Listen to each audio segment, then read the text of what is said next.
Good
good morning everyone. Good morning बच्चा, good morning, good morning. चलो ठीक है। सो लास्ट क्लास में हम लोगों ने बात की थी कि भैया डिस्कशन करने वाले हैं मॉड्यूल का। लास्ट क्लास में भी किया था पर मैक्सिमम लोगों ने सॉल्व नहीं किया था, तो एक दिन का टाइम दे दिया। कुछ तो बता दिया बट फिर भी एक दिन का टाइम दे दिया। बोला भी था कि दोबारा ये चीज़ नहीं होनी चाहिए। ठीक है, तो चलो आज अपन रेडॉक्स के मॉड्यूल का डिस्कशन करते हैं और उसी के साथ रेडॉक्स को पैक कर देते हैं। ठीक है, कुछ चीज़ें जो आपको मैं पहले से बता देता हूँ कि कुछ कॉन्सेप्ट्स इसमें ऐसे हैं जो आपको डी ब्लॉक जब पढ़ोगे तो आएगा। ठीक है, खास करके कुछ रिएक्शंस हैं, उसके लिए परेशान होने की जरूरत नहीं है। बाकी जो चीज़ें जैसे आती जाएंगी मैं वैसे वैसे बताते जाऊँगा। ठीक है, चलो तो मैं फटाफट स्क्रीन शेयर कर रहा हूँ, मॉड्यूल खोल रहा हूँ मैं, और जिसके जो डाउट है वो अपने डाउट फटाफट मुझे मैसेज करते जाना और अपन उस पर बात करते चले जाएंगे। ठीक है, तो ये आपका हाँ जी, ये आपका एक्सरसाइज 2। ठीक है, 2 का आईसी आपके सामने में है। जिसको जो जो समस्या है भैया अपनी समस्या मैसेज करके बताते चले जाना। ठीक है, मैं स्टार्ट से कर रहा हूँ एक्सरसाइज 2 से। एक्सरसाइज 1 की जरूरत नहीं, एक्सरसाइज 1 तो डिस्कस बहुत बार कर चुके हैं। सो एक्सरसाइज 1 पे बहुत ज़्यादा कोई फोकस नहीं कर रहे हैं। एक्सरसाइज 2 से स्टार्ट कर रहे हैं। तो एक्सरसाइज 2 का question number 1 to 3, question number 1 से लेकर 3 तक किसी को कोई समस्या है? 1 to 3।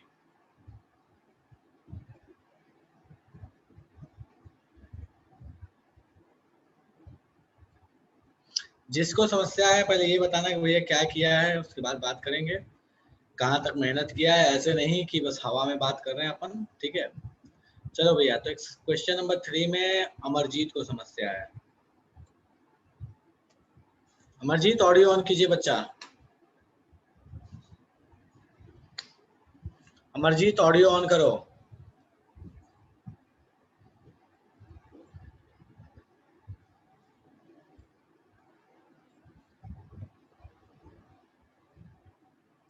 ओके, देखो बहुत सिंपल सा चीज है यार, आपने क्या अटेम्प्ट किया ये अगर आप नहीं बताओगे तो फिर मुझे समझ में नहीं आएगा कि एक्चुअल प्रॉब्लम है क्या, ठीक है। और अगर एक्चुअल प्रॉब्लम समझ में नहीं आएगा तो फिर कोई मतलब नहीं बनता। सो जिसके जो भी डाउट है आप रेडी रहिए अपना ऑडियो ऑन करने के लिए, मेरे से डिस्कस करने के लिए, ताकि मैं समझ पाऊँ एग्जैक्टली कि आपकी समस्या है क्या, तब जाकर अपन उसका सोल्यूशन अच्छे से कर पाएंगे, ठीक है। सो अमरजीत कुछ नहीं बोल रहा, तो इसका मतलब 3 में और किसी को कोई समस्या मेरे को नहीं लगता है। सिद्धार्थ कुछ कहना चाहता 3 में, तो भैया सिद्धार्थ ऑडियो ऑन कीजिए। मैं सबको परमिशन दे रहा हूँ ऑडियो ऑन करने का, लेकिन कोई बकवास नहीं करेगा, जिसका नाम लेकर बोलूंगा वो ऑडियो ऑन करेगा, ठीक है। सिद्धार्थ ऑडियो ऑन करो। Yes sir. क्या समस्या हुआ बच्चा? क्वेश्चन नंबर 1 में नॉर्मलिटी निकालने में क्या समस्या हुआ? नहीं सर, 3 का फर्स्ट। 3 का फर्स्ट ही बोले मेरे भाई। तो 3 का फर्स्ट भाई मेरे नॉर्मलिटी ऑफ फॉलोइंग सॉल्यूशन यही क्वेश्चन बोल रहा है ना सर इसमें दिक्कत हो रहा है कि नहीं निकल पा रहा है। एन फैक्टर इसमें क्या होगा? एन फैक्टर क्या होगा, ठीक है। किसी भी सॉल्ट का जो एन फैक्टर होता है वो मैंने आपको बताया था, जो भी आपके पास केटायन या एनायन है उसके ऊपर का चार्ज ले लो, that will be simply n factor. Okay sir. ठीक है। इसमें कैल्शियम का ऑक्सीडेशन नंबर क्या है? सिंपल सा मुझे बता, कैल्शियम का ऑक्सीडेशन नंबर क्या है? +2। बस उसका एन फैक्टर हो गया +2। लेकिन अगर मान लो Na2CO3 देता तब क्या करते? तो Na2CO3 देता तब क्या करते? क्योंकि सोडियम पे तो +1 होता है। Yes sir. तो 2 सोडियम है ना अपने पास, तो उसके लिए आपको ये कंसीडर करना पड़ेगा कि 1 × 2 या सिर्फ कार्बोनेट पर का चार्ज है। कार्बोनेट पर कितना चार्ज होता है? -2। -2। Yes sir. -2 ले सकते हो, ठीक है। या फिर +1 × 2 तो भी 2 आ जाएगा, ठीक है। Okay sir. हाँ, गुड, ठीक है। ऑडियो ऑफ कर लेना। चलो, तो 1 में किसी को कोई समस्या नहीं है। चलो 4, 5, 6 किसको समस्या है भैया? 4, 5, 6 आ जाइए। 4, 5, 6 जितना बोल रहा हूँ उतने बताया करो, ठीक है। ऐसा नहीं कि बोल रहा हूँ 4, 5, 6 बता रहे हो 7, 8, 9, 10 नहीं। 4, 5, 6 में जिसको समस्या है। कल्याणी बोल रही है सर क्वेश्चन नंबर 4 में समस्या है, मैन्यू बोल रही है 5 में समस्या है, ठीक है। कोई ऐसा भी है जो 6 बोलना चाहता है? आदर्श तिवारी को 4 में समस्या। आदर्श ऑडियो ऑन करो।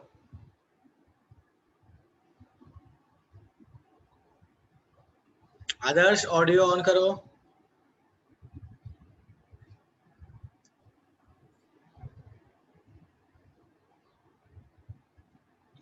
क्या हो गया? घर पे नहीं है तो क्या दिक्कत है? अरे यार, चलो कल्याणी ऑडियो ऑन करो। ईयरफोन नहीं है तो सुन कैसे रहा है मेरे को ये बता। ईयरफोन नहीं है तो कैसे सुन रहा है? फोन से सुन रहा है। फोन से सुन रहा है तो अगर फोन की आवाज सही से जा रही है तो फोन की आवाज उधर से भी इधर सही से आ सकती है। चलो ठीक है, कल्याणी ऑडियो ऑन कीजिए बच्चा। Yes sir. हाँ जी बच्चा बोलिए, क्वेश्चन नंबर 4 में क्या समस्या हुआ? सर ये क्वेश्चन क्या कर रहा है हमको समझ में नहीं आया। समझ में ही नहीं आया क्वेश्चन क्या कह रहा है? चलो ठीक है, मैं क्वेश्चन समझाता हूँ। क्वेश्चन कह रहा है बच्चा कि C2O4 2- जो है इसको बोलते हैं ऑक्सिलेट आयन, C2O4 2-, ठीक है। तो भैया ये C2O4 2- आयन को जब मैं MnO4- के साथ ट्रीट करता हूँ, बेसिक मीडियम में ट्रीट करता हूँ, मीडियम मैं नहीं लिख रहा है यहाँ पे, बस बोल दिया इसने कि बेसिक मीडियम, ठीक है। तो देखो बोलता क्या है कि ये ध्यान देना कि what is the ratio of moles of MnO4- used per mole of C2O4- in acidic medium? acidic medium में चेंज देखो कहां से कहां हो रहा है। MnO4- बन जाता है Mn+2, ठीक है। और दूसरा जो है ये C2O4- जो है वो कहां बन जा रहा है? CO2 बन जा रहा है। कब? जब मीडियम मेरे पास एसिडिक है तब, ठीक है। जब मीडियम मेरे पास बेसिक होगा, स्ट्रॉन्ग बेसिक होगा, तो यही रिएक्शन होगी, बस यहाँ प्रोडक्ट में ये MnO4 2- बनेगा और CO2 बनेगा। कल्याणी देख रहे हो बच्चा? Yes sir. चलो सेम रिएक्शन हो रही है। अब बोलता क्या है कि बताइए दोनों केस में कितना कितना MnO4- यूज हो रहा है, उसका रेशियो बताओ। चलो मुझे एक बात बताओ, इसके एन फैक्टर निकाल सकते हो?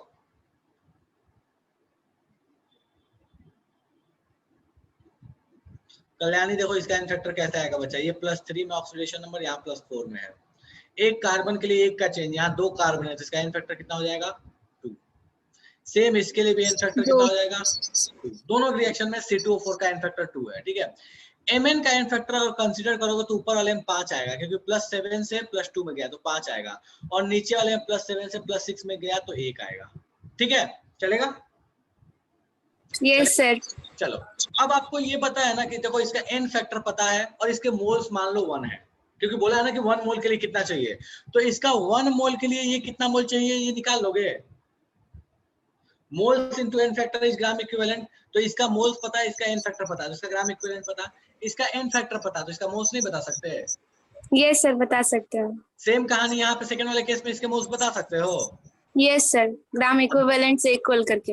इक्वल करके मोल्स बता लोगे। अब दोनों केस में अपने को पता है कि MnO4 कितना मोल लग रहा है, एसिडिक मीडियम और बेसिक मीडियम में, रेशियो नहीं बता लोगे दोनों का। यस सर, हो जाएगा। ठीक। हाँ जी, और कोई है जिसको इस क्वेश्चन नंबर 4 में समस्या समझ में नहीं आया तो बोलो कि हाँ जादू हो गया, जल्दी। और कोई ऐसा है जिसको क्वेश्चन नंबर 4 समझ में नहीं आया तो बताओ। ऐसा कोई तो नहीं बोलना चाहता नहीं हौच पौच हो गया तो समझ में नहीं आ रहा है, अगर ऐसा है तो बोल दो भैया मैं साइड में करके लिख दूंगा, समझाने के लिए ही लिख दिया है। सर स्लाइड पे बताइए, ऐसा थोड़ा अच्छा नहीं लगा। कौन बोल रहा है भाई, कौन बोल रहा है? सरंजन। सरंजन हाँ बोलो बच्चा, क्या सर समस्या हो बोल गया? रहे हैं कि इसको स्लाइड पे करके बताइए ना सर, इसमें थोड़ा पीला वो दिख नहीं रहा है, येलो कलर वाला। अच्छा अच्छा, दिख नहीं रहा है इसमें, क्या बात है, चलो मैं स्लाइड पे बता देता हूँ, कोई दिक्कत नहीं है। देखो ओ भाई तू छोटा हो जा,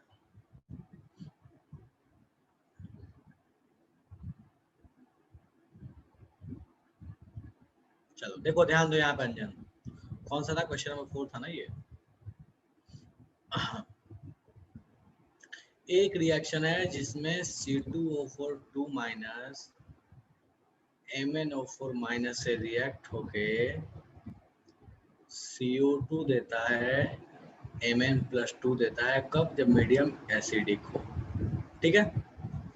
एक वो है जिसमें C2O4 2 माइनस MnO4 माइनस से रिएक्ट करता है, CO2 देता है और साथ में देता है MnO4 पे 2 माइनस, जब मीडियम बेसिक हो अपने पास, ठीक है। अब बोलता क्या है कि भैया अगर दोनों ही केस में इसके 1 मोल ले ले, इसके 1 मोल और इसके 1 मोल ले ले, तो आप मुझे ये बता दो कि ये जितने मोल्स चाहिए, ये जितने मोल्स चाहिए दोनों केस में, उसका रेशियो बता दो, ठीक है। कैसे बताएंगे? इसका एन फैक्टर देखोगे तो इसका एन फैक्टर 2 आ रहा है, अभी जस्ट सॉल्व करके दिखाया। इसका एन फैक्टर देखोगे तो भैया इसका एन फैक्टर 5 आ रहा है। इसका एन फैक्टर देखोगे तो इसका एन फैक्टर 1 आ रहा है, और इसका एन फैक्टर देखोगे तो 2 आ रहा है। बस अब दोनों केस में क्या करना है, चलो ऊपर वाले केस में लगाते हैं। तो ऊपर वाले केस में फर्स्ट केस में देखोगे तो हम क्या लगा सकते हैं, मोल्स इनटू एन फैक्टर जो होता है वो ग्राम इक्विवेलेंट होता है, मोल्स इनटू एन फैक्टर, बस यही कहानी लगाओ। तो इसके मोल्स दिए हैं अपने को 1, एन फैक्टर इसके लिए कितना कैलकुलेट होके आया 2, ये देखो यहाँ पे 2 आया था, 2 इक्वल्स टू MnO4 का मोल्स कितना है नहीं पता, एन फैक्टर कितना है भैया 5, नीचे वाले के लिए लिखते हैं, ठीक है। सेम कहानी, मोल्स है 1, एन फैक्टर है 2 ऑक्सिलेट के लिए, ठीक है। इसके MnO4 माइनस के नहीं पता मोल्स y है, इसका एन फैक्टर कितना है 1 है। अब x y का रेशियो निकालना है, दोनों को डिवाइड कर दो, काम खत्म। दोनों को डिवाइड कर दोगे अपने पास x y का रेशियो आ जाएगा। ये तो पूछा है कि इसके कितने मोल्स चाहिए और इसके कितने मोल्स चाहिए, उसका रेशियो बताओ। चलेगा अंजन? अब तो समस्या नहीं है ना मेरे भाई कि सर साइड में लिख दिया सर ने? Okay sir. एक्स, ठीक है। चलो अब तू आजा भाई सामने, आजा, बस स्लो हो जाता, हाँ ठीक है। सो क्वेश्चन नंबर 4 हो गया, 5 में कोई कुछ नहीं बोल रहा है, ठीक है। क्वेश्चन नंबर 6 पे आते हैं। नीतीश बच्चा, अभी क्लास स्टार्ट, नया चैप्टर स्टार्ट होने में भी टाइम है, ठीक है। नेक्स्ट वीक में स्टार्ट होगा नया चैप्टर। चलो क्वेश्चन नंबर 5 पे आते हैं, कोई समस्या किसी को नहीं। क्वेश्चन नंबर 6 पे आते हैं। बोलता है कि KiH2SO4 से रिएक्ट करता है तो I2H2S बनाता है। Volume of 0.2 H2SO4 required to produce 3.4 gram of H2SO, ठीक है। बोलता है कि 0.2 नॉर्मल का H2SO4 कितना वॉल्यूम लिया जाए कि वो 3.4 ग्राम ऑफ H2S बना दे। चलो भैया देखते हैं, ठीक है।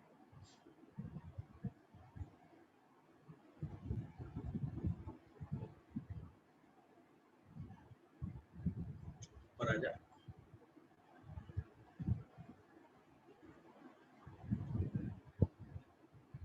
चल ध्यान दो यहाँ पे, किया ये H2SO4 से रिएक्ट किया तो ये रिएक्शन हुई है कैसी, ठीक है। मैं साइड में यहाँ पे लिखता चल रहा हूँ।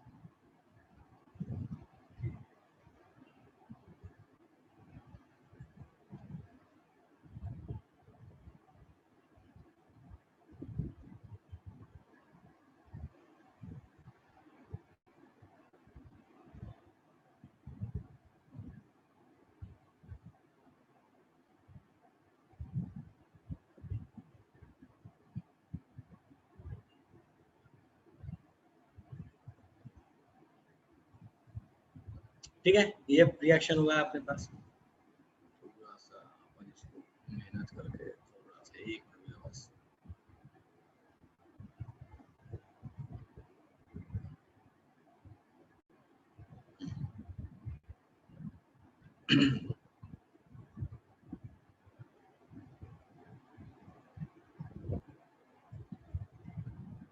ये रिएक्शन हो रहा है अपने को, ठीक है। बोलता क्या है कि 0.2 नॉर्मल का H2SO4, 0.2 नॉर्मल का ये जो H2SO4 है ये 0.2 नॉर्मल का है, 0.2 नॉर्मल है, ठीक है। बोलता है इसका वॉल्यूम नहीं पता, इसी का वॉल्यूम पूछा है। The volume of 0.2 normal H2SO4 required, ये 0.2 नॉर्मल का H2SO4 कितना रिक्वायर्ड होगा, तो मान लो इसका जो वॉल्यूम चाहिए वो अपने को चाहिए x लीटर, ठीक है। तो ये अपने को दे दिया। बोलता क्या है, required to produce 3.4 gram of H2S। चलो H2S का मास दे दिया 3.4 ग्राम, ध्यान देना यहाँ पे। इसका मास अपने को पता है 3.4 ग्राम। 3.4 ग्राम मास से अपने ये निकाल सकते हैं कि इसके मोल्स कितने चाहिए होंगे, निकाल सकते हैं भैया, कोई दिक्कत नहीं अपने को मोल्स निकालने में। कैसे निकालने, तो 3.4 डिवाइड बाय मोल्स निकालना है अपन। 3.4 डिवाइड बाय इसका मोलर मास, मोलर मास कितना आ जाएगा, तो 32 और 2 34, तो 34, तो इसके मोल्स आ गए, ठीक है। अब क्या बोलता है अपने को, लॉ ऑफ इक्विवेलेंस। बोलता है कि भैया जितना ग्राम इक्विवेलेंट रिएक्टेंट रिएक्ट करता है उतना ही प्रोडक्ट भी बनता है, ठीक है। मतलब सबका ग्राम इक्विवेलेंट किसी भी रिएक्शन में क्या होता है, बराबर होता है। इसका मतलब क्या हुआ भैया, इसका मतलब ये हुआ कि जितना ग्राम इक्विवेलेंट H2SO4 रिएक्ट किया होगा उतना ही ग्राम इक्विवेलेंट H2S बना होगा। चलो भैया ध्यान दे, तब H2S कितना ग्राम इक्विवेलेंट बनेगा ये कैसे निकालें, अब चेक करो। सल्फर का यहाँ ऑक्सीडेशन स्टेट है -2, यहाँ पे है +6, तो भैया -2 +6 से बनाया। ध्यान दो ये थोड़ा उल्टा वाला रिएक्शन हो गया, पहले रिएक्टेंट से प्रोडक्ट साइड देखते थे, अब क्या प्रोडक्ट से रिएक्टेंट साइड देख रहे हैं। -2 पहुंचा है +6 से, मतलब कितना उसका एन फैक्टर हुआ होगा, कितने का चेंज है, +6 से -2 जाने का मतलब कितने का चेंज आ रहा है भैया, 8 का चेंज आ रहा है। कितने का, 8 का। टोटल चेंज कितने का आ रहा है, 8 का, मतलब इसका एन फैक्टर कितना हो गया, 8 हो गया। अब एन फैक्टर इसका 8, मोल्स पता है, इसका एन फैक्टर पता है H2S का। तुम किसी के लिए भी ले सकते हो, यहाँ पे किसी भी रिएक्शन में सबका ग्राम इक्विवेलेंट बराबर रिएक्ट करता है या बराबर प्रोडक्ट बनता है, यही है लॉ ऑफ इक्विवेलेंस, और यही इसकी खासियत है कि सबका ग्राम इक्विवेलेंट बराबर। मतलब H2S का जितना ग्राम इक्विवेलेंट बनेगा उतना ही H2SO4 का यूज हुआ होगा। H2SO4 का नॉर्मलिटी इनटू वॉल्यूम कर लो, आपने को पता है, यहाँ से यूज कर सकते हो, ठीक है। उसके बाद आप यहाँ से यूज कर सकते हो H2, यहाँ से H2S का आपको पता है, H2S यहाँ से यूज कर। दूसरा तरीका इसका और भी है यूज करने का, ठीक है, इसको कैसे यूज कर सकते हो। एक तो तरीका ये है, दूसरा तरीका इसका ऐसे जा सकते हो,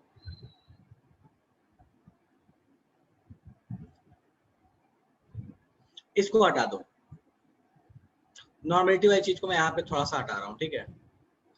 इसको इस तरह से लगाओ,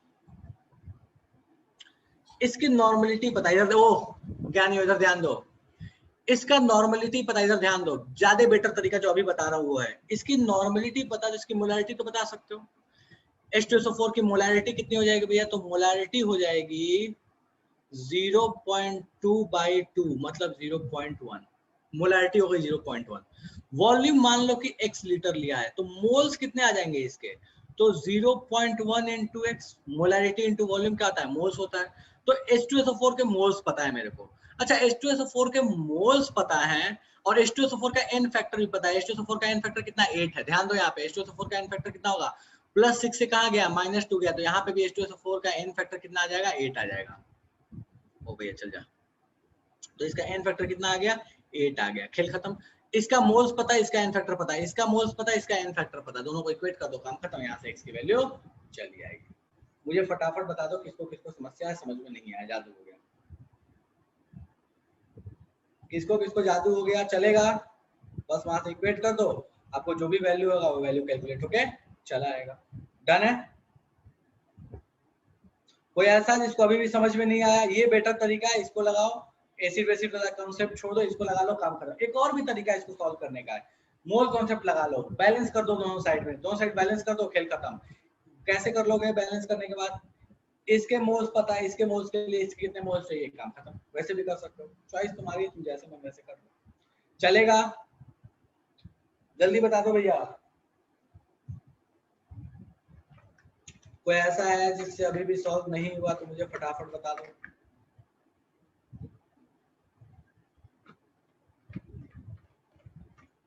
हो जाएगा?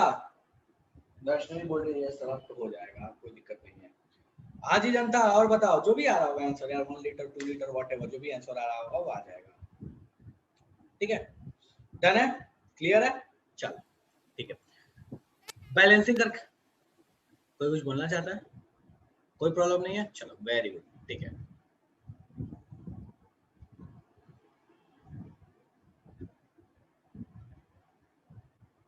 चलो इधर ही रहने देते हैं, जगह अच्छा खासा था सॉल्व करने का, थोड़ा इधर आ जा। ओ भाई ओ भाई ओ भाई इधर। हाँ, नेक्स्ट कहाँ तक हो गया था ये, कौन सा था? क्वेश्चन नंबर 6 था। ओके, 7 8 9, 7 8 9 किसी को समस्या है?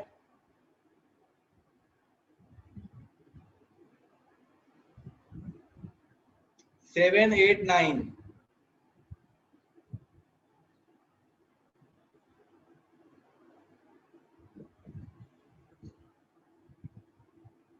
कोई समस्या नहीं है। 10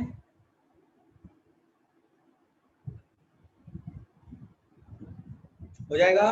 रेट वाला हो चुका है ना? रेट वाला तो भाई क्लास में कराया था। वही बोल रहे थे। हाँ बिल्कुल, आदर्श क्लास में कराया था बच्चा, इसको समस्या है क्या उसमें? नहीं नहीं, बोल रहे थे कि हो चुका है। अच्छा ठीक है, कराने को तो सब करा चुके, लास्ट कल भी तो डिस्कशन कराए ही थे ना, बट ठीक है कोई बात नहीं। फिर भी किसी को समस्या है तो पूछ, देखो सॉल्व करके आओगे ना, मान लो मैंने बताया फिर भी समस्या है, समझ में नहीं आया, लेकिन कोशिश की हो तो पूछो, मैं बताऊंगा, कोई दिक्कत नहीं है यार। लेकिन मुझे तब बहुत बुरा लगता है ना जब कोशिश नहीं करके आते, बस रैंडम, अच्छा क्वेश्चन बड़ा सा है, चलो यार मास्टर जी से पूछ लेते हैं। अब ये चीज ना मेरे को मतलब बिल्कुल अच्छा नहीं लगता। ठीक है, कोशिश करके आओ यार, कितना भी आसान होगा तो मैं बता दूंगा, मेरे कोई समस्या नहीं है। चलो शाइना बोले क्वेश्चन नंबर 9, चलो भैया देखते हैं।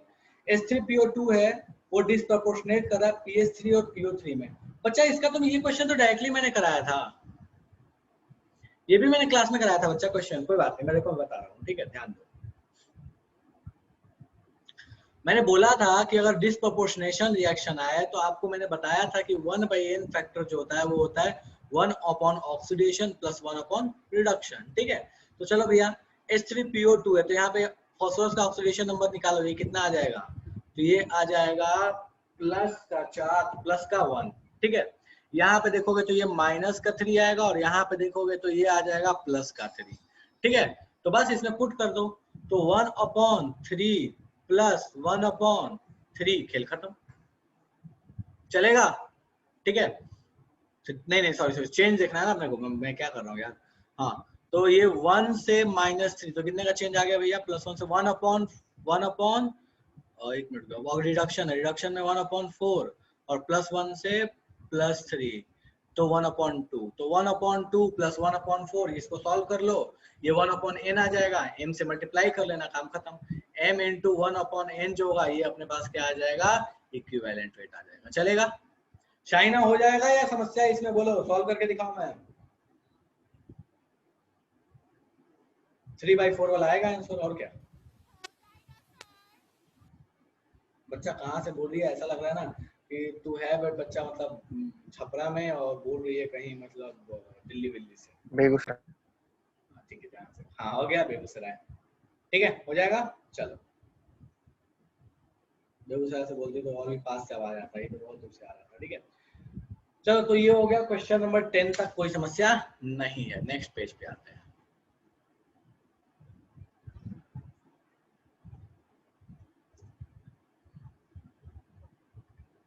चलो भैया इसमें क्या समस्या है, जरा देखा जाए होमवर्क में। बोलो भैया होमवर्क में क्वेश्चन नंबर 1 2 3, होमवर्क का 1 2 3। जो नहीं करके आओगे भैया कोई उपाय नहीं है, ये जान लो। ये भ्रम में अगर कोई हो ना, केमिस्ट्री बिना सॉल्व किए हो जाता है, तो भ्रम अपना निकाल दो दिमाग में से, ठीक है, कोई समस्या नहीं है।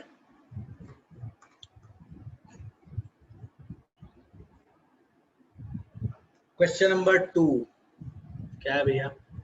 क्वेश्चन नंबर 2 क्या बात है यार, जरा देखा जाए।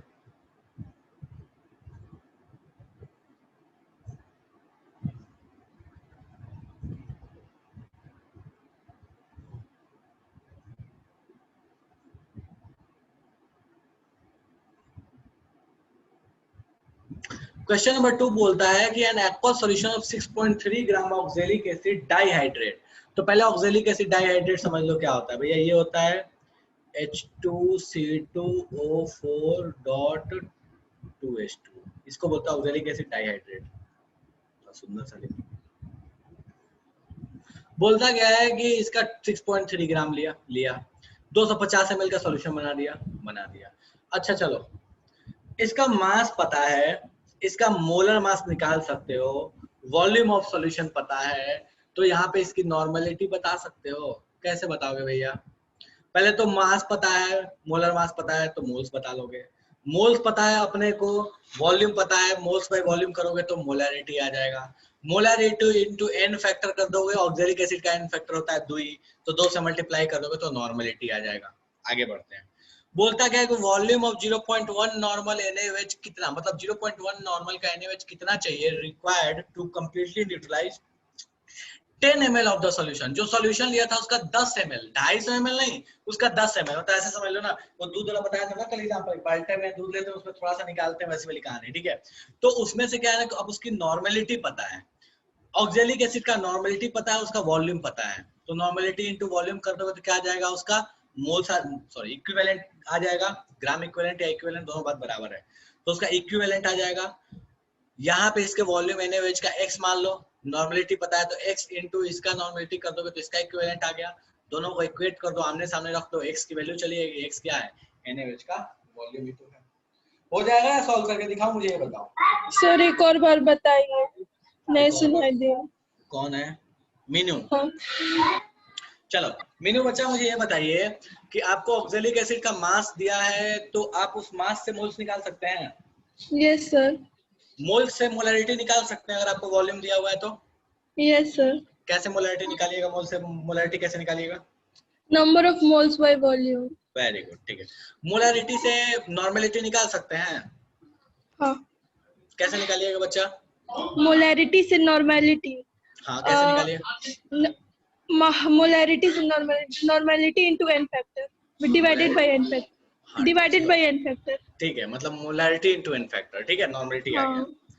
अच्छा, अब आपके पास ऑक्सैलिक एसिड का नॉर्मलिटी है, और ऑक्सैलिक एसिड का आपको यहाँ पे बोल दिया है कि 10 ml लेना है, 10 ml ऑक्सैलिक एसिड लेना है। तो ऑक्सैलिक एसिड का नॉर्मलिटी पता है और उसका वॉल्यूम पता है, दो चीज पता है। हाँ। NaOH का नॉर्मलिटी पता है, NaOH का वॉल्यूम नहीं पता, लेकिन NaOH की नॉर्मलिटी पता है, ठीक है। यस। अब मुझे एक बात बताइए बेटा, NaOH की नॉर्मलिटी पता है, NaOH का वॉल्यूम आपको निकालना है। ऑक्सैलिक एसिड का नॉर्मलिटी आप निकाल चुके और उसका वॉल्यूम पता है, आप NaOH का वॉल्यूम नहीं निकाल सकते हैं? हाँ सर, निकाल सकते हैं। समझ में आया क्या करना है? दोनों का नॉर्मलिटी इनटू वॉल्यूम इक्वेट कर देना, और क्या हाँ सर, हाँ सर, समझ में आ गया। आगे। चलो भैया सॉल्व हो गया, वेरी गुड, क्या बात है। भारती बोलिए सॉल्व हो गया। क्या है ये फर्जी सा क्वेश्चन पूछते हैं सब, ऐसा भारती कह रही है, मैं नहीं कह रहा, ठीक है। ऐसे ऐसे क्वेश्चन तो मैं सपने में कर लेती हूँ, क्या बात है। चलो ठीक है, सो अपन आगे आते हैं। क्वेश्चन नंबर 2 था, 3 पूछ लिया, हो गया 4 5 6, चौथा, पांचवा और छठा। सुनो कहल क्लास में करी सुन सर का बोल कितना। अरे तो ईयरफोन 4 5 6 किसी को समस्या है? 4 5 6 किसी को समस्या है? आनंद, ऑडियो ऑन करो आनंद। Yes sir. क्या किए इस क्वेश्चन में? सर उसका रिएक्शन लिखने हमको नहीं आ रहा था। बच्चा ऐसा एक क्वेश्चन कराया था जहाँ पे ऑक्सीजन के साथ रिएक्शन हो रहा था, इक्विवेलेंट रेट ऑक्सीजन का 8 होता था। हाँ बस हो गया ना मेरे भाई। इक्विवेलेंट रेट ऑफ मेटल बोलता है डबल ऑफ ऑक्सीजन है। मुझे एक बात बता, ऑक्सीजन का इक्विवेलेंट रेट 8 होगा तो मेटल का इक्विवेलेंट रेट कितना हो जाएगा? 16 हो जाएगा। हो जाएगा। बस काम खत्म। अब मेटल भाई मेरे मेटल का इक्विवेलेंट रेट पता है, बोलता है कि mass fraction of metal in the metal oxide बता कितना होगा, तब नहीं बता सकता है? बता सकते हैं। गुड, चलो नेक्स्ट कहाँ तक हो गया? क्वेश्चन नंबर 4 हो गया।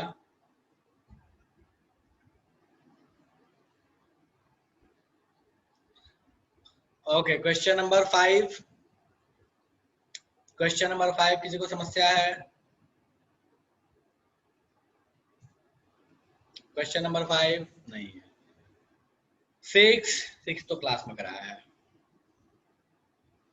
हाँ जी, और कोई समस्या इस पेज में? ऐसे क्वेश्चन तो सिर्फ सपने में ही हो पाते हैं। सही बोला, हकीकत में नहीं होता है ना आदर्श। चलो ठीक है, क्वेश्चन नंबर 6 तक हो गया। ठीक है, अब आगे आते हैं नेक्स्ट पेज।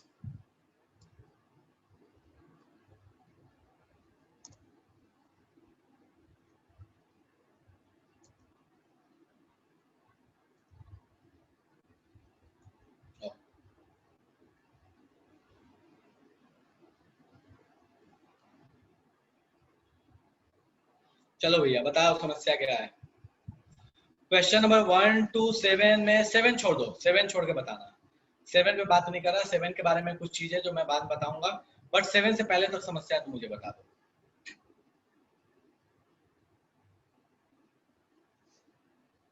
हाँ जी,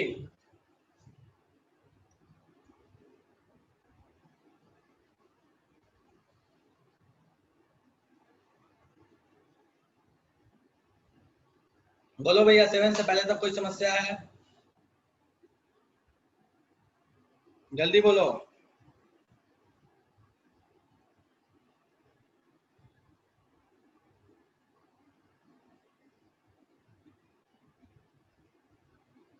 किसी का मैसेज नहीं आ रहा, मतलब ये मान लो मैं कि किसी को कोई समस्या नहीं है।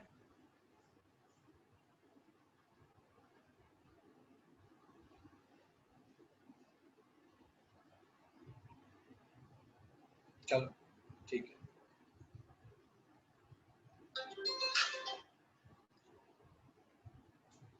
ओके नेक्स्ट, 7 छोड़ना। 7 पे मैं बात करूंगा, तो बहुत छोटा सा चीज है, बट उसका एक कॉन्सेप्ट, एक फॉर्मूला होता है, वो फॉर्मूला बता दूंगा। बट मैं चाहता नहीं कि सिर्फ फॉर्मूला बताऊं, मैं चाहता हूँ उससे रिलेटेड कुछ और भी चीजें आपको पता होनी चाहिए। ठीक है, इसलिए मैं उसको अभी थोड़ी देर के लिए छोड़ रहा हूँ। ओके नेक्स्ट, आजा होमवर्क। क्वेश्चन नंबर 1 2 3 कोई समस्या भैया इसमें?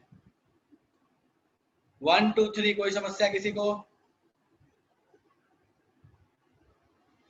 एक्सरसाइज 3rd है, क्वेश्चन नंबर 1 2 3 किसी को कोई समस्या भैया? चलेगा?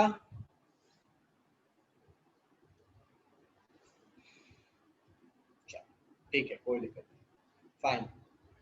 4 5 6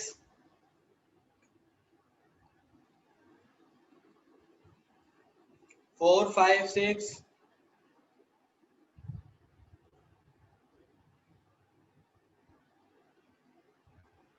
7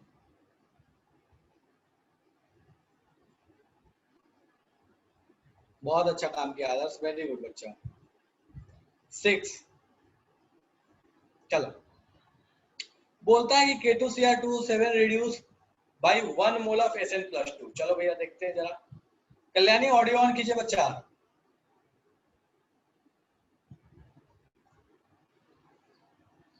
कल्याणी ऑडियो ऑन कीजिए।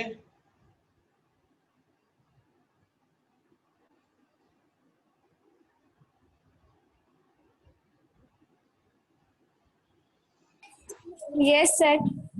K2Cr2 7 में Cr+6 से चला जाएगा Cr+3 में। ठीक है, यस सर।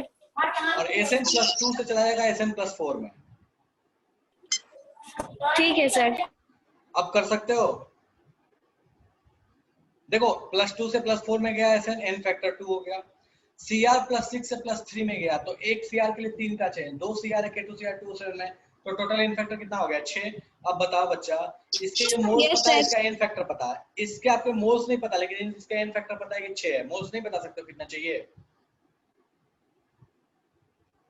हो जाएगा 6 × x मान लो मोल्स हैं, तो 6 × x = 1 × 4 1 × 2 सॉरी 1 × 2, तो आपके पास वहां से आ गया 1/3।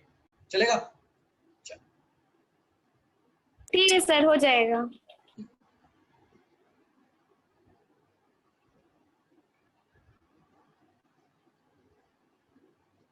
चलो भैया नेक्स्ट, लास्ट एक्सरसाइज है ये आपका। लेकिन इससे पहले गंदा गंदा सा लंबा चौड़ा थ्योरी दिया है, इस थ्योरी को अभी हम नहीं बात करेंगे, जब प्रैक्टिकल केमिस्ट्री पढ़ेंगे तब बात करेंगे इस पे, ये अभी किसी काम का नहीं है। हाँ जी चलो, कौन सा एक्सरसाइज है? एक्सरसाइज है लास्ट एक्सरसाइज, ठीक है। लास्ट एक्सरसाइज का question in class exercise, question number 1 2 3, question number 1 2 3, कोई समस्या है?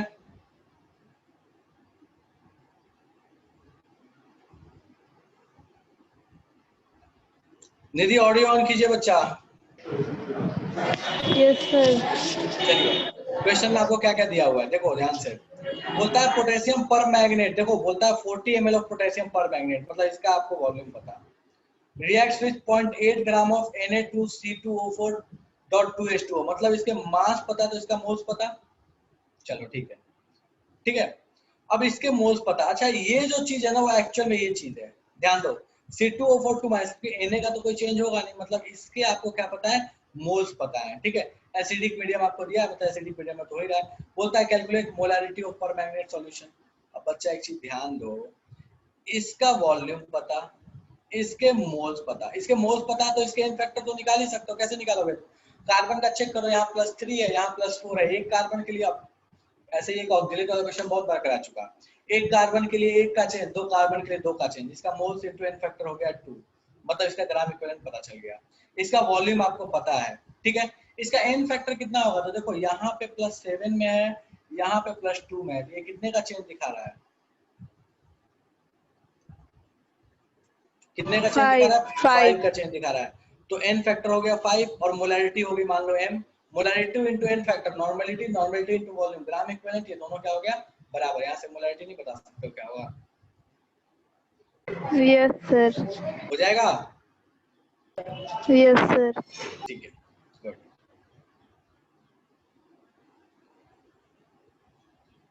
चलो भैया ठीक है, तो ये हो गया क्वेश्चन नंबर 3 तक हो गया।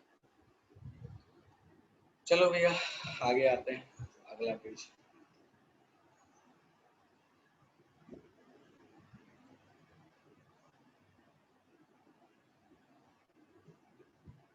इलेवेंथ में अवंती में प्रैक्टिकल्स होंगे भाई, प्रैक्टिकल्स ना कराए नहीं जाते तो चिंता मत करो, प्रैक्टिकल्स के जुगाड़ लगाए जाते हैं, ठीक है। तो जुगाड़ कैसे लगेगा, वो उसके क्वेश्चन कैसे सॉल्व करने वो मैं सिखा दूंगा, करने नहीं होते हैं तो चिंता मत करो, ठीक है। करोगे तो करते करते उतना जितना टाइम वेस्ट तुम करने में करोगे उतना टाइम वेस्ट में क्वेश्चन सॉल्व करोगे, ठीक है। वो टाइम वेस्ट करने वाला फालतू चीज है। अरे वो नॉलेज गेन करके PhD नहीं करना है अपने को, ठीक है, अपने को एग्जाम क्रैक करना है, नॉलेज गेन करना है। केमिस्ट्री में PhD करना है क्या? चलो क्वेश्चन नंबर 4 5, क्वेश्चन नंबर 4 5 4,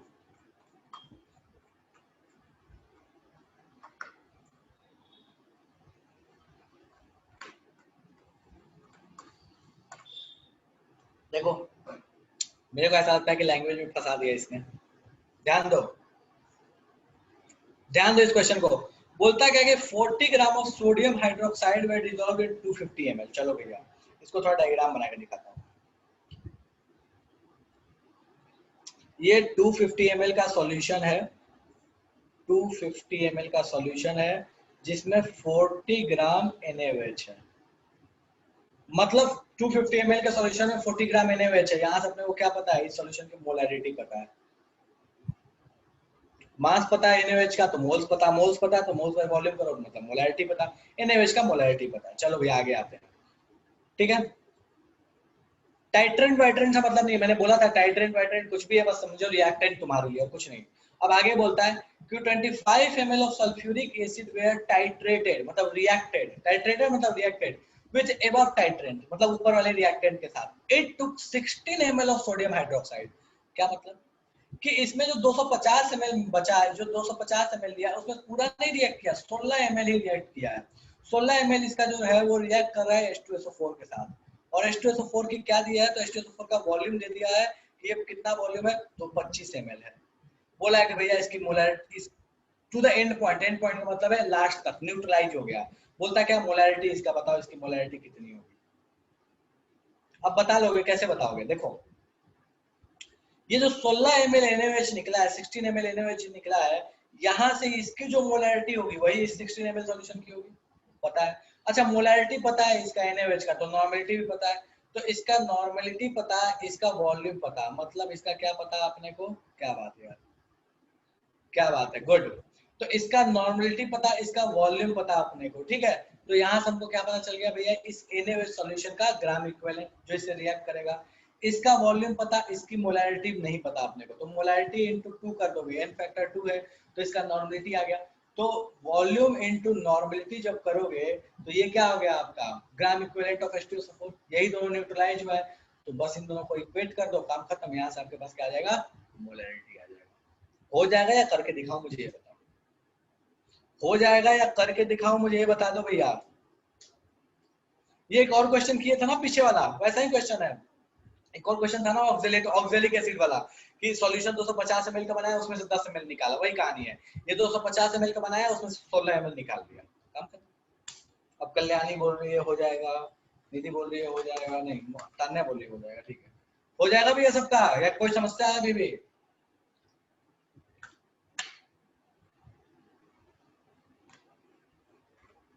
हो जाएगा, ठीक है कोई बात नहीं, गुड। आगे आते हैं। देखो इसका इक्वेशन कुछ इस तरीके का बनेगा,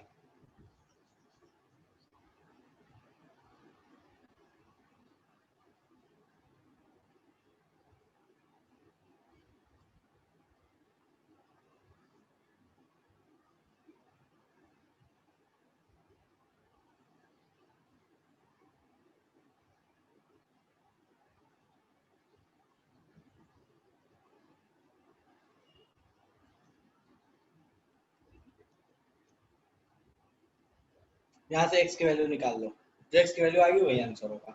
ये क्या है, मोलैरिटी है, ये क्या है n फैक्टर है, ये क्या है वॉल्यूम है, ये क्या है वॉल्यूम है, ये क्या है मोलैरिटी है, ये क्या है n फैक्टर, ये NaOH का है और ये H2SO4 का है, ठीक है। चलो क्वेश्चन नंबर 4 हो गया। 5 में समस्या है। अरे बच्चा ध्यान दो, यहाँ पे किसका क्वेश्चन नंबर 5 है? हाँ सर है निधि, चलो ओके। शान्या देखो ध्यान दो, मास दिया H3PO4 का, वॉल्यूम दिया, ध्यान देना, मास दिया वॉल्यूम दिया, यहाँ से क्या निकाल सकते हो, मोलैरिटी निकाल सकते हो। मुझे ये बता दो कि मोलैरिटी निकाल सकते हो कि नहीं निकाल सकते हो? सर निकाल सकते हैं। मोलैरिटी पता है और नॉर्मेलिटी पता है, तो n फैक्टर निकाल सकते हो।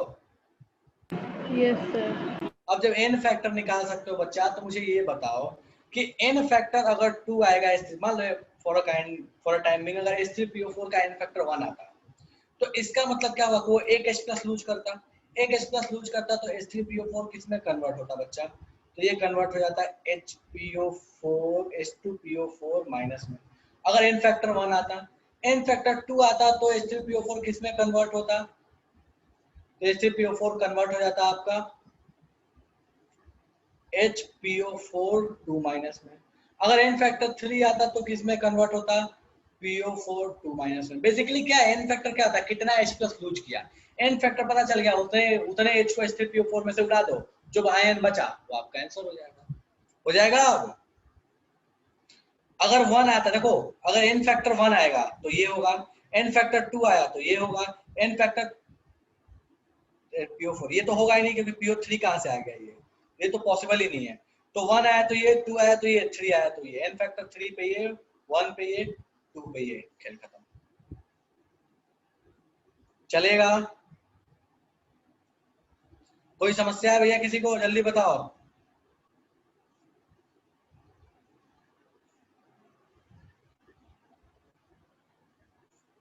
कोई ऐसा है जिसको समस्या है, जल्दी बता दो भैया।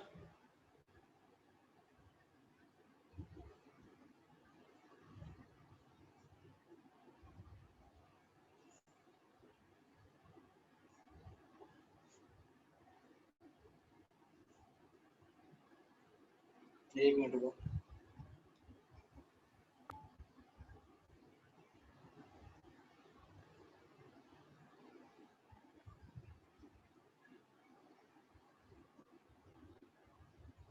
चलो ठीक है, अब समस्या नहीं है, गुड। तो ये हो गया क्वेश्चन नंबर 5। 6, 7, 6 और 7,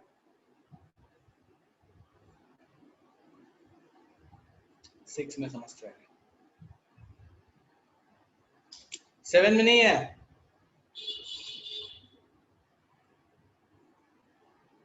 चलो गुड, चलो 6 में होना चाहिए, अच्छी बात है, 7 में नहीं होना चाहिए। तो बोलता क्या है कि एक सॉल्यूशन है 4.2 ग्राम KOH का और CaOH होल ट्वाइस का, न्यूट्रलाइज किया जा रहा है एक एसिड के कारण, ठीक है। 0.1 इक्विवेलेंट ऑफ एसिड जो है वो न्यूट्रलाइज कर रहा है। बोलता है कि what is the composition of calcium hydrox, potassium hydroxide and calcium hydroxide. चलो भैया डन है, ठीक, देखते हैं भैया कैसे हुआ होगा।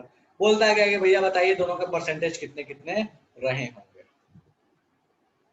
दोनों का अलग अलग रिएक्शन लिखो भैया, ठीक है, दोनों का अलग अलग रिएक्शन लिखते हैं। तो भैया ये KOH जो है वो रिएक्ट किया होगा कोई भी एसिड के साथ रिएक्ट किया, मान लो एसिड जो भी चाहा हो, एसिड जो भी प्रोडक्ट देना हो दे दिया होगा। CaOH होल ट्वाइस रिएक्ट किया होगा किसी भी एसिड के साथ, नहीं पता वो एसिड कौन सा है, अपने को जो प्रोडक्ट देना होगा दे दिया होगा। चलो बोलता क्या है कि पूरा दोनों मिलके जो एसिड कंज्यूम किया वो 0.1 इक्विवेलेंट कंज्यूम किया, दोनों मिलके 0.1 इक्विवेलेंट कंज्यूम किया है। मान लो कि KOH ने कंज्यूम किया होगा x इक्विवेलेंट, तो कैल्शियम हाइड्रोक्साइड कितना कंज्यूम किया होगा 0.1 into 0.1 माइनस x, यही हुआ होगा ना। x अगर अपने पास कंज्यूम किया होगा KOH तो कैल्शियम हाइड्रोक्साइड किया होगा 0.1 माइनस x। किसी को समस्या है इसमें? नहीं है।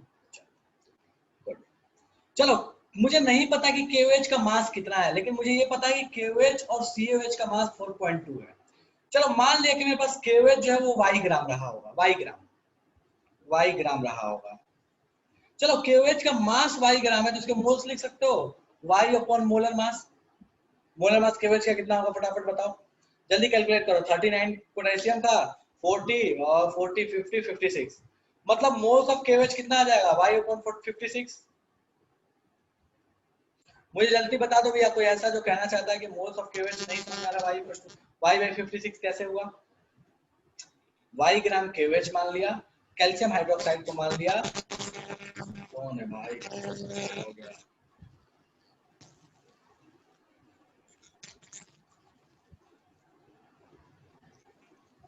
नीतीश क्या चाहता है बच्चा, क्या समस्या हो गया? चलो ठीक है, मान लिया कि मेरे पास KOH जो था वो y ग्राम था, ठीक है, तो उसके मोल्स कितने आ जाएंगे y बाई 56 मोल्स आ गए। चलो y बाई 56 के मोल्स आ गए, तो इसका ग्राम इक्विवेलेंट कितना होगा, तो मोल्स इनटू n फैक्टर, और KOH का n factor 1, mono acidic base है, एक ही OH है, तो इसका n फैक्टर कितना हो जाएगा 1 हो जाएगा भैया। तो ये आ गया y बाई 56 इंटू 1, ये कितना होगा, तो 4.2 minus y by calcium hydroxide का मोलर मास निकाल तो कितना आएगा 34 और 40, तो ये आ गया 74 इंटू 2। मुझे फटाफट बता दो ये जो पूरी इक्वेशन लिखी इसमें किसी को समस्या है तो मुझे बता दो। KOH का मास मान लिया y, ठीक है, मोलर मास है 56, डिवाइड किया n फैक्टर है 1, 1 से मल्टीप्लाई किया, ग्राम इक्विवेलेंट आ गया। देखा जाएगा। क्या देखा ठीक है, जूम पर देखिए। चलो मैं अभी ऑडियो परमिशन हटाता हूँ। ठीक है, चलो तो KOH के ग्राम इक्विवेलेंट आ गए, उससे एसिड कितना रिएक्ट किया, मान लिया कि उससे X इक्विवेलेंट एसिड रिएक्ट किया होगा। कैल्शियम हाइड्रोक्साइड का ग्राम इक्विवेलेंट कितना होगा, तो कितना मास है कैल्शियम हाइड्रोक्साइड का, 4.2 माइनस y तो KOH का था, मोल माइनस कर लिया, डिवाइड बाय 74 तो मोल्स आ गए कैल्शियम हाइड्रोक्साइड के, इनटू 2 कर लिया तो ग्राम इक्विवेलेंट आ गया। कैल्शियम हाइड्रोक्साइड का ग्राम इक्विवेलेंट पता है, एसिड उससे कितना रिएक्ट किया, तो 0.1 माइनस x रिएक्ट किया। इतने में किसी को समस्या है तो मुझे बता दो, ये जो पूरी कहानी लिखी कोई चीज समझ में नहीं आई है, जल्दी बताओ।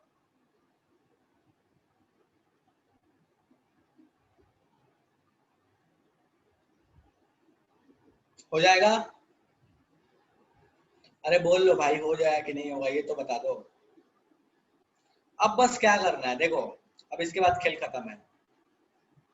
KOH और एसिड का ग्राम इक्विवेलेंट यहाँ बराबर और यहाँ भी दोनों का बराबर, दो इक्वेशन दो वेरिएबल, y और x वेरिएबल है, दो इक्वेशन है, यहाँ से किसकी वैल्यू निकल जाएगी, x की भी निकल जाएगी और y की भी निकल जाएगी। y क्या था, मास ऑफ KOH था, तो KOH का मास जब पता तो कैल्शियम हाइड्रोक्साइड का भी मास पता। अब दोनों का मास पता तो दोनों का मास परसेंट नहीं बता सकते कितना कितना होगा, ये बताओ। हो जाएगा कि नहीं होगा, जल्दी बताओ भैया जिसका डाउट था। बोलो बोलो जल्दी बोलो। अब हो जाएगा, क्या बात है, अब हो जाएगा, कोई दिक्कत नहीं है, गुड। कर लेना, छोड़ मत देना इसको, ठीक है कि हाँ ठीक है अब तो हो ही जाएगा, तो आगे छोड़ देना। चलो क्वेश्चन नंबर 6 तक हो गया, 7 हो गया सबका।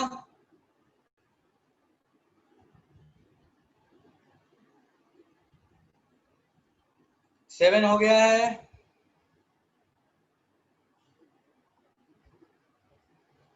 चलो कोई दिक्कत नहीं। 7 में 8 9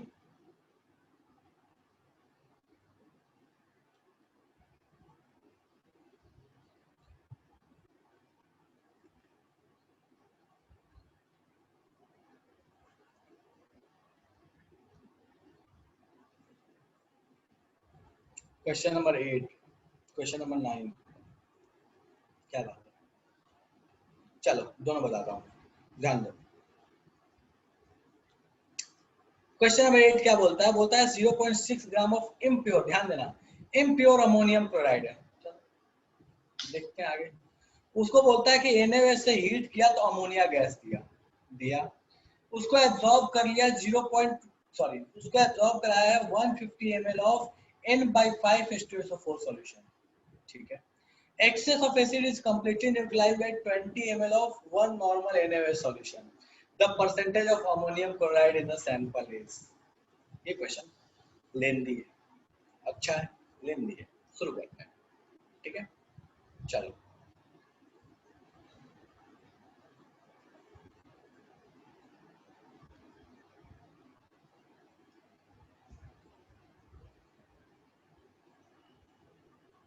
वो यार कुछ ज्यादा छोटा हो गया, आजा तुम थोड़ा सा साइड हो। चलो भैया शुरू करते हैं नाम का था। देखो इसमें थोड़ा सा लंबा प्रोसीजर गया है, देखते हैं क्या बोलना चाहता है। बोलता क्या है कि पहले अमोनियम क्लोराइड लिया, ये इम्प्योर लिया है, बोलता है इसको हीट किया, इसको हीट करोगे, देखो इसको हीट किया है तो हीट करने के बाद होगा क्या, ऐसे समझ लो सिंपली कि इसको हीट करने के बाद यहाँ से जो प्रोडक्ट मिलने वाला है वो निकलने वाला है HCl और NH3, लेकिन ये इम्प्योर है तो मतलब इसके साथ इम्प्योरिटी भी कुछ जो बची हुई थी वो रह जाएगी, जो इम्प्योरिटी थी वो बाहर निकल जाएगी, साथ में HCl और NH3 निकलेगा, ठीक है।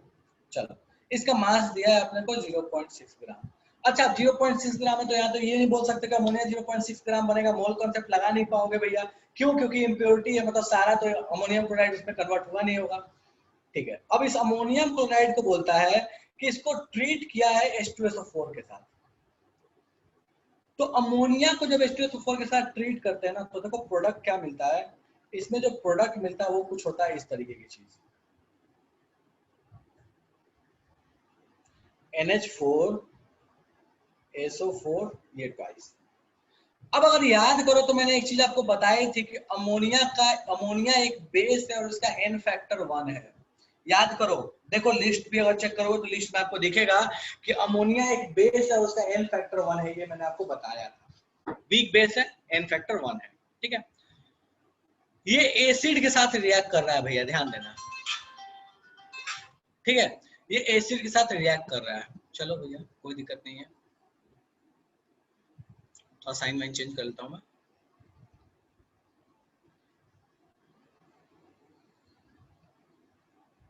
ये एसिड के साथ रिएक्ट कर रहा है और ये प्रोडक्ट दे रहा है, ठीक है। अब बोलता क्या है, ध्यान दो आगे, बोलता क्या कि एसिड एक्सेस एसिड, मतलब एसिड जितना लिया ना वो सारा रिएक्ट नहीं किया, उसमें से कुछ बच गया और वो उसको न्यूट्रलाइज किया 20 ml NaOH ने।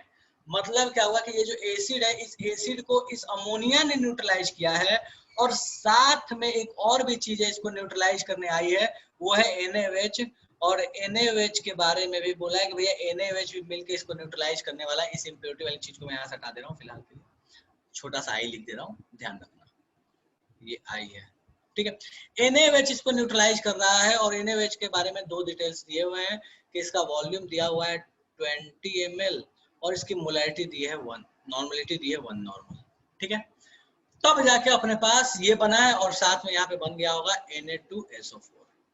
बोलता क्या है कि बताइए परसेंटेज ऑफ अमोनियम क्लोराइड कितना था, अमोनियम क्लोराइड का इसमें परसेंटेज कितना था, कैसे निकालोगे, ध्यान से देखो।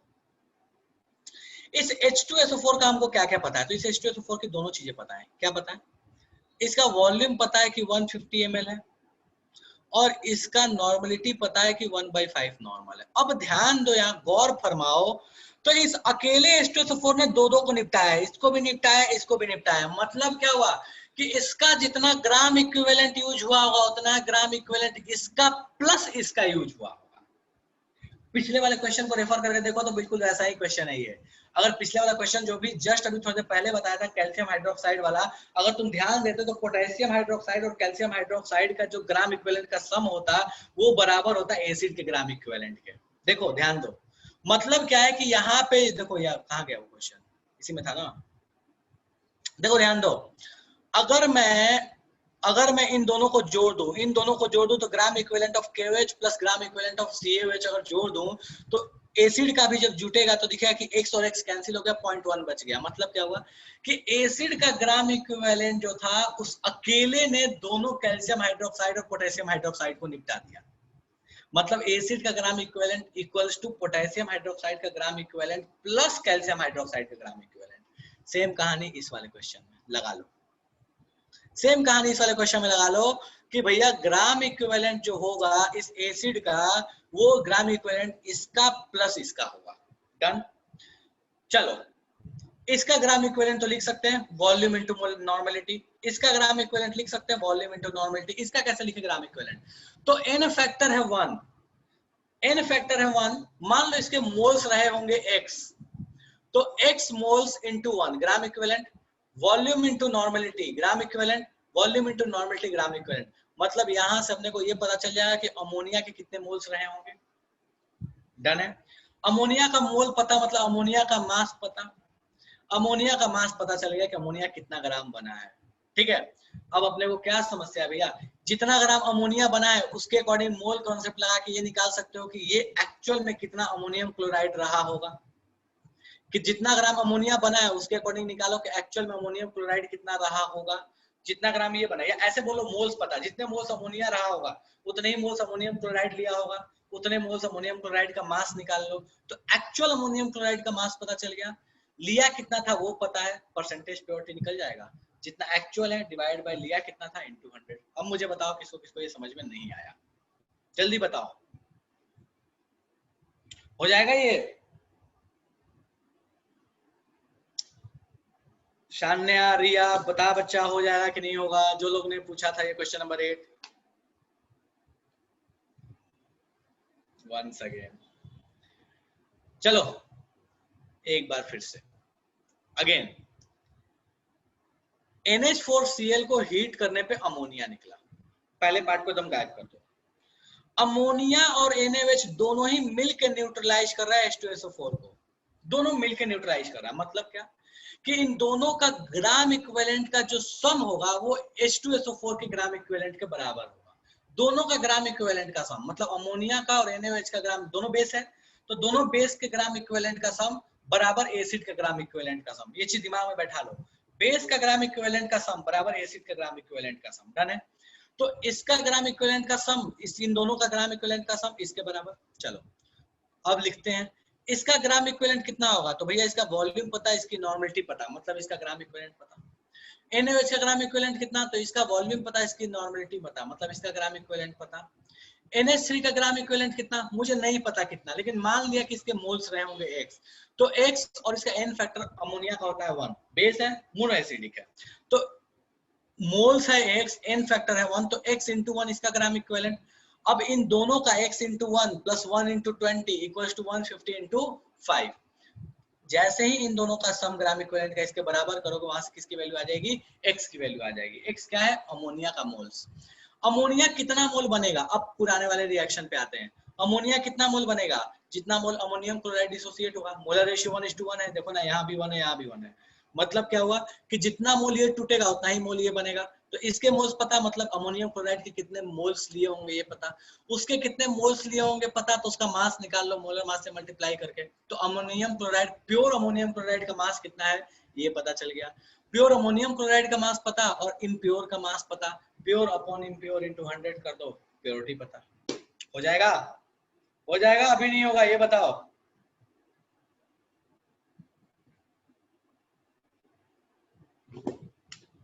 अब हो जाएगा। चलो ठीक है, गुड। क्वेश्चन नंबर 9 काफी लेंदी है, ठीक है। चलो अगले क्लास में क्वेश्चन नंबर 9 बता दूंगा, ठीक है। लेंदी है, मुझे पता है कि बहुत लोगों से सॉल्व नहीं हुआ होगा।